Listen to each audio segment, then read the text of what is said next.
Yo, what up everybody, it's your boy Trevor back at it again with another story. But this ain't just any story, fam. This is about a man who changed America forever. This is about Martin Luther King Jr., the preacher from Atlanta who dared to dream of a better world. Martin was born in 1929, deep in the South where things were, let's just say, complicated. Imagine a world where you couldn't even drink from the same water fountain as someone else just because of their skin color. That was the reality for Martin and millions of others. But even in a world filled with hate, Martin's parents raised him with love. They taught him that everyone deserves respect and dignity, no matter their race. Little did they know their son would grow up to preach that message to the entire world. Now Martin wasn't just some random dude preaching on a street corner. This brother was educated. He went to Morehouse College, a historically black college, and then on to seminary. This is where he discovered the teachings of Mahatma Gandhi, the OG of peaceful protest. Gandhi showed the world that you don't need violence to fight injustice. You just need courage, conviction, and a whole lot of people willing to stand together. Gandhi's message resonated deeply with Martin. He knew that violence wouldn't solve America's problems, it would only make them worse. He believed in the power of love to conquer hate, the power of forgiveness to overcome anger. He saw a different path for America, a path where black and white people could live together in peace and harmony.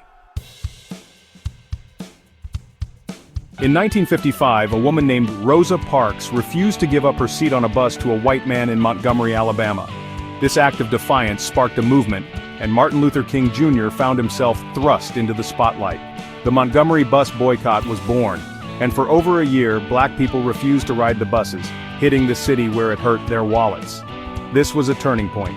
It showed the world that ordinary people, united for a common cause, could bring about extraordinary change. Martin's message of nonviolent resistance was spreading like wildfire, inspiring people across America and beyond. Section 4, A Dream for the Ages.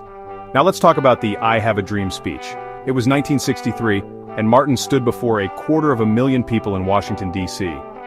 He spoke of his dream, a dream deeply rooted in the American dream, where his children would be judged not by the color of their skin, but by the content of their character. That speech, man, it wasn't just words. It was a rallying cry for equality, for justice, for freedom.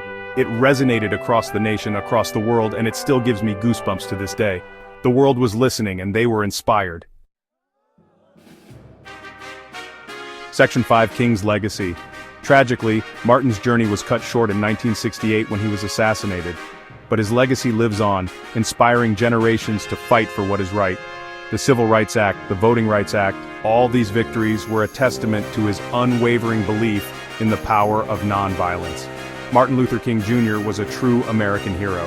He showed us that change doesn't come easy, but it is always possible. He taught us that love can conquer hate and that even in the face of injustice, we must never give up hope. So next time you see injustice, remember Martin's words, "Injustice anywhere is a threat to justice everywhere." Peace out.